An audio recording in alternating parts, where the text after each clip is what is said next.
काफ़ी समय पहले की बात है। एक गांव में एक मूर्तिकार रहता था। वह मूर्ति कला से बेहद प्रेम करता था और इसी के चलते उसने अपना पूरा जीवन मूर्ति कला को समर्पित कर दिया था। वह इतना ज़्यादा पारंगत हो गया था कि वो जो भी मूर्ति बनाता था वह जीवंत प्रतीत होती थी। हर कोई उसकी कला की प्रशंसा करता था। उसके चर्चे दूर दूर तक थे। अपनी इतनी प्रसिद्ध देख उस मूर्तिकार में अहंकार आ गया। इस भावना में वो खुद को सर्वश्रेष्ठ मूर्तिकार मानने लगा। उम्र बढ़ती गई और उसका आखिरी समय पास आ गया। तब वह मृत्यु से बचने की युक्ति सोचने लगा। वह चाहता था वह यमदूत की नज़र से बच जाए। अंत में उसे एक युक्ति सूझी। उसने अपनी बेमिसाल मूर्तिकला का प्रदर्शन करते हुए 10 ऐसी मूर्तियों का निर्माण किया जो देखने में एकदम उसके जैसे थी।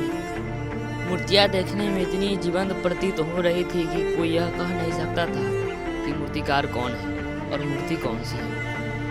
मूर्तिकार उन मूर्तियों के बीच जाकर बैठ गया।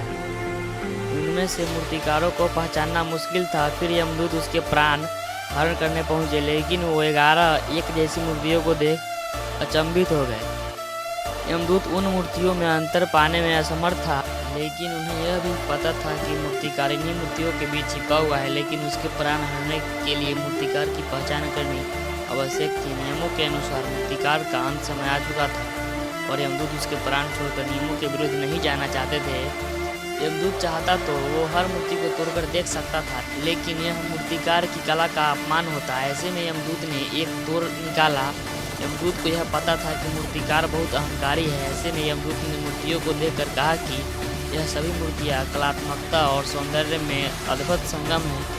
लेकिन मूर्तिकार ने एक त्रुटि कर दी। अगर वो यहाँ होता तो मैं उसे बता देता कि क्या त्रुटि है। इतने में ही मूर्तिकार का अहंकार जग गया। उसने झट से बोला, त्रुटि असंभव। मेरी बनाई मूर्तियाँ सर्वदा त्रुटिहीन होती है। यमदूत की चाल कामयाब हुई और उसने मूर्तिकार को पकड़ लिया।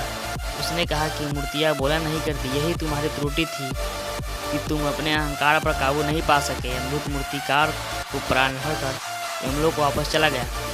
किसी भी व्यक्ति के लिए अहंकार विनाश का कारण है। ऐसे में व्यक्ति को अपने अहंकार पर काबू पानी चाहिए।